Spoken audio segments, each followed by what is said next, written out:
Bonjour à tous, bonjour à toutes, j'espère que vous allez bien. Alors aujourd'hui, dans ce nouveau petit bavardage de coaching, je vais répondre à une question qui m'avait été souvent posée. Combien de temps après une rupture puis-je me mettre en couple?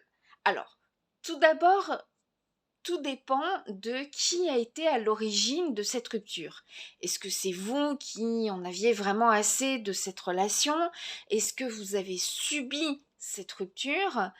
Est-ce que, cette rupture est tombée d'un commun accord? Voilà, et la violence aussi des ruptures, parce qu'il y a des ruptures qui sont plutôt violentes avec, beaucoup d'insultes, beaucoup de, heu, voilà, beaucoup de mépris, beaucoup d'insultes, beaucoup de choses qui n'ont pas lieu d'être. Voilà. Je vous invite tout de même, après une rupture, à faire un travail. Tout d'abord, un travail de deuil, parce que c'est vrai que c'est le deuil de quelque chose que vous aviez fondé avec votre ex-compagne ou votre ex-compagnon. Euh, et ce deuil peut être parfois très difficile à vivre chez certaines personnes. Je vous invite également à faire un travail également sur vous-même. Voilà. Un travail parce que souvent vous avez attiré euh, des personnes qui finalement, au final, se ressemblaient. Voilà. Et vous allez en tirer des conclusions que toutes les femmes sont des manipulatrices, que tous les hommes sont des menteurs, tous les hommes sont des infidèles, que toutes les femmes sont des menteuses, etc. Pourquoi est-ce que vous êtes attiré à chaque fois par ce genre de personnes? Il faut impérativement casser le schéma. On ne prend pas un nouveau partenaire ou une nouvelle partenaire comme étant un pansement. Voilà. Se dire, grâce à lui, je vais oublier l'autre. Grâce à elle, je vais aller mieux. Pourquoi? Parce que si vous prenez votre compagne ou votre compagnon comme étant votre mouchoir en papier, pour ne pas citer de marque, une fois que vous aurez bien fini de pleurer dans ses bras, vous allez faire quoi? Vous allez le jeter. Voilà. L'autre n'a pas à subir euh, les dommages de vos ex-relations. Vous voyez ce que je veux dire? Voilà. Il faut repartir sur des bases neuves.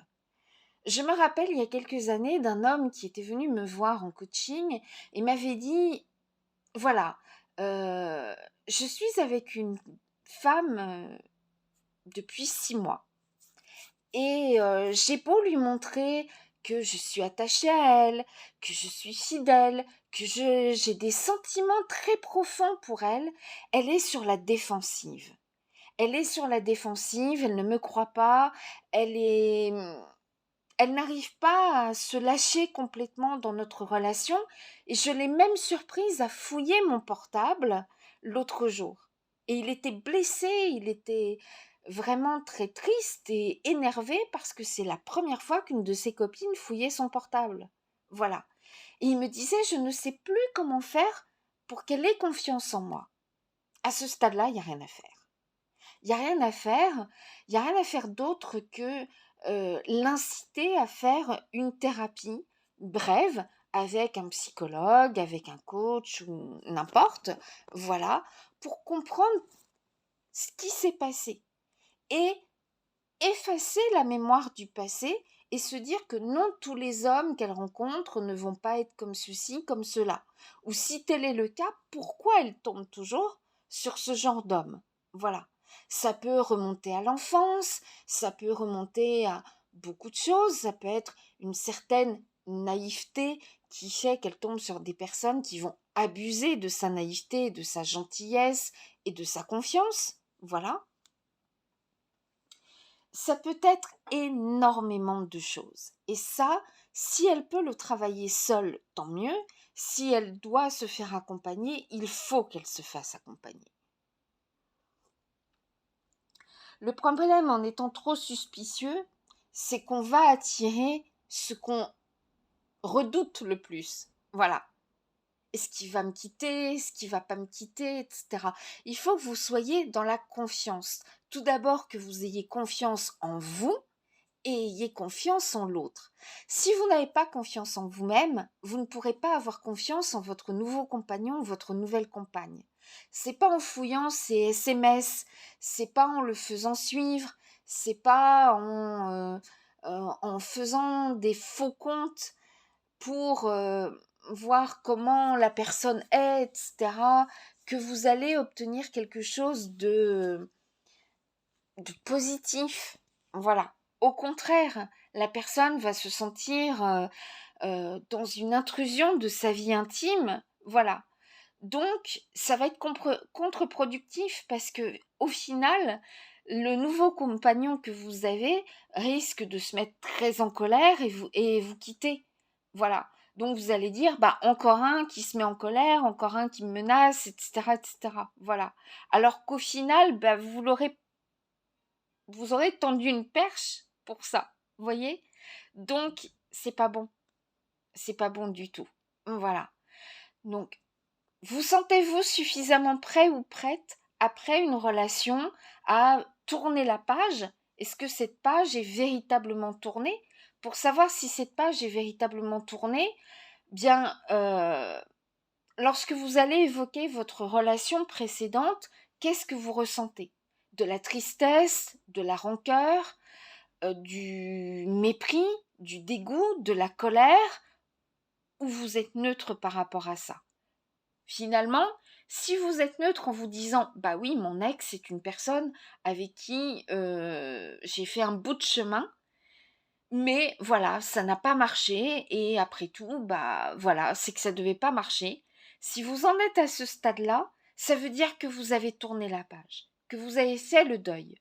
Vous pouvez très bien parler de vos ex avec votre nouveau ou votre nouvelle partenaire, il n'y a pas de souci, les évoquer parce que ce sont des personnes qui ont traversé votre vie et qui ont fait ce que vous êtes aujourd'hui, parce que en positif et en négatif, plus méfiante, moins méfiante, etc.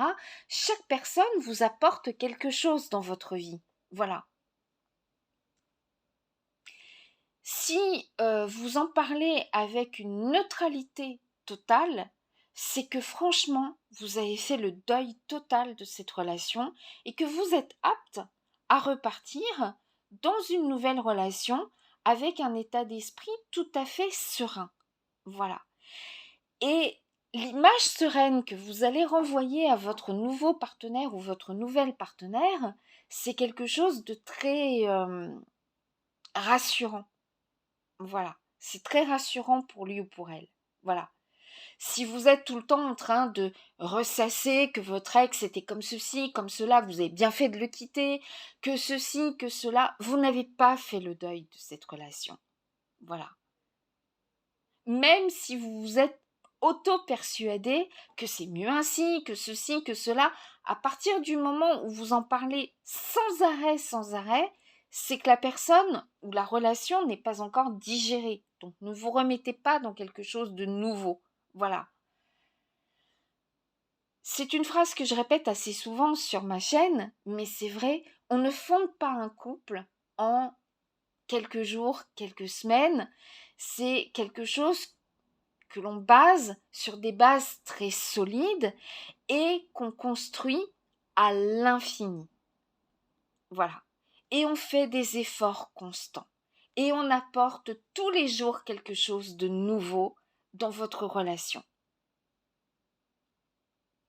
D'accord?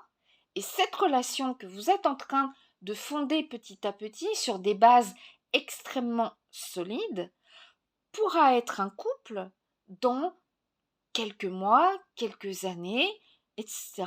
Et un couple durable. Voilà. Si vous émettez des doutes sans cesse sur vos partenaires, soit vous avez raison d'avoir un doute. Et dans ce cas, mettez un terme le plus rapidement possible. Soit c'est parce que vous êtes dans un état d'esprit encore fragile. Voilà. Quand on a eu mal, quand on a été blessé, c'est normal d'avoir peur. C'est normal. Imaginons que vous vous ayez fait un sport que vous aimez et vous avez eu un grave accident. Soit vous allez de l'avant et vous vous dites ok, la prochaine fois ça ne veut pas dire que j'aurai un accident, ou par exemple vous avez eu un accident de voiture, ça ne veut pas dire qu'à chaque fois que vous allez prendre le volant vous risquez votre vie. Voilà. Donc soit vous vous dites ok, j'ai peur, donc je vais y aller tout doucement pour reprendre le volant de ma voiture, soit vous vous dites plus jamais je reprendrai ma voiture, ce qui est bien dommage parce que ça va pas aboutir à chaque fois à des tonneaux, à des accidents incroyables, hein. Soit vous faites vraiment le vide dans votre tête et vous vous dites non, à partir de maintenant, je recommence petit à petit à faire des petits trajets, etc. Parce que après un grave accident, on ne fait pas 1000 kilomètres en voiture, hein. Ça va être des petits trajets accompagnés. Et bien là, c'est pareil.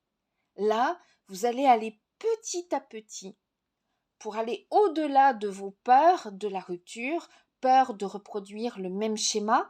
Et s'il le faut, eh bien, vous allez vous faire accompagner. Voilà.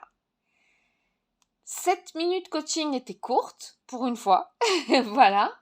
Je vous souhaite une excellente journée. Je vous espère heureux et heureuse, en amour comme en amitié. Et je vous dis à très bientôt. Ciao, ciao!